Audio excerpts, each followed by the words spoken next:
Welcome to Rob's Quick and Dirty Video Productions. Again, I'm looking at XSplit. I'm using it right now, XSplit Broadcaster. It's fairly new. There are other options, but XSplit does a pretty good job. You can think of this as a review, you can think of it as a test, whatever. It's done on the cheap.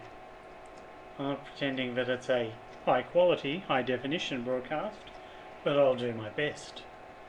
It's a bit of a software review. It's definitely in brief, and it's not fancy in any way, shape or form.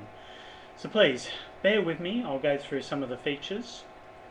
I may get some weird results at times, but it may be worthwhile. And if you're interested in ways and means to record multiple video streams and different audio and visual media, XSplit may fill the bill. I've got no vested interest in this, but I'll run through it.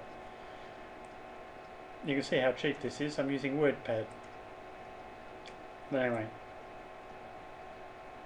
there you go. Let's get on with it.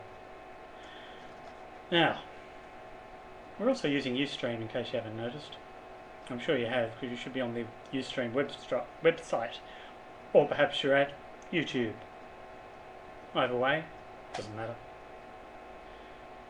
Hopefully you can see on the screen that I've got split cam running as well, just to slow things down, make it a little bit more interesting.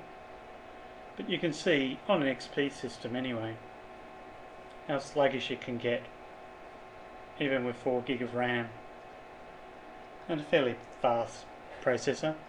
Not absolute latest, but reasonable. And yeah, not the best, but we'll persevere.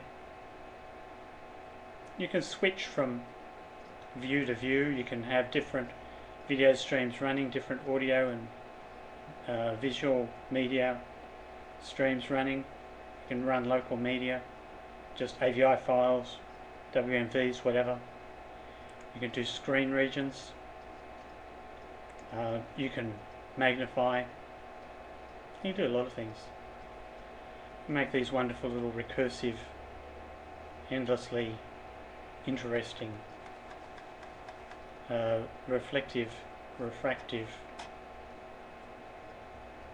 things on your screen, if you like. You can put it to good use.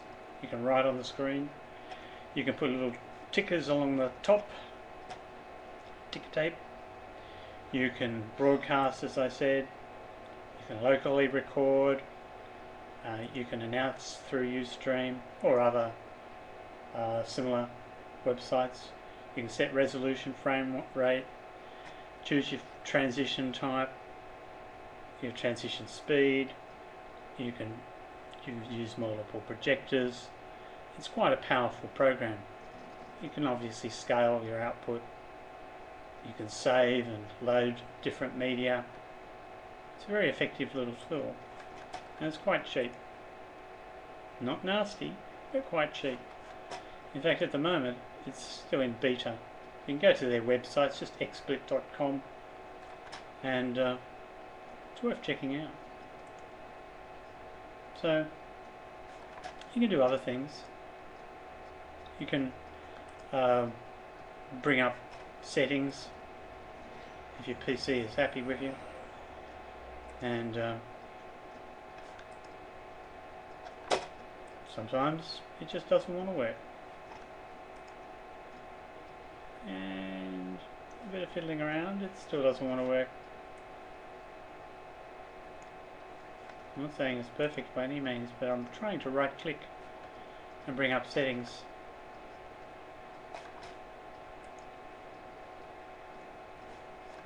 Eventually it'll hopefully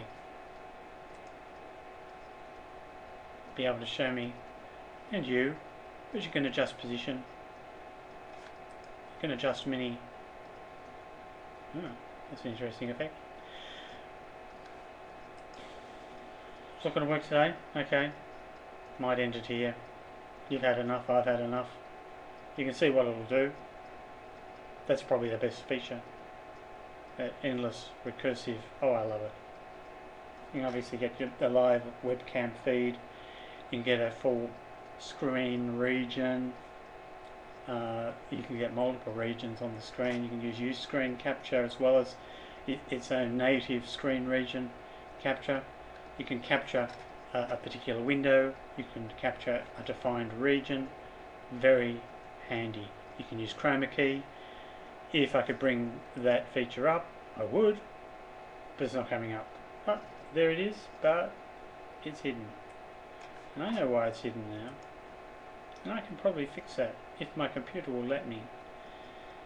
But it's not letting me, so let's just leave it there. You can tell, you can trust me, it does chroma key.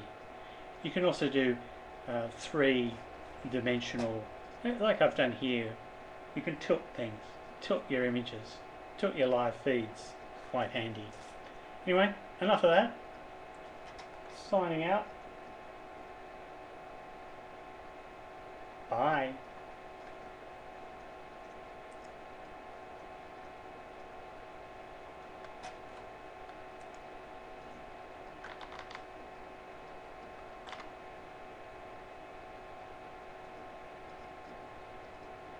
Must get a faster machine. Or load less. Get more RAM? 8 gig, do you think? I've got a Windows 7 machine, I should use that. Waiting.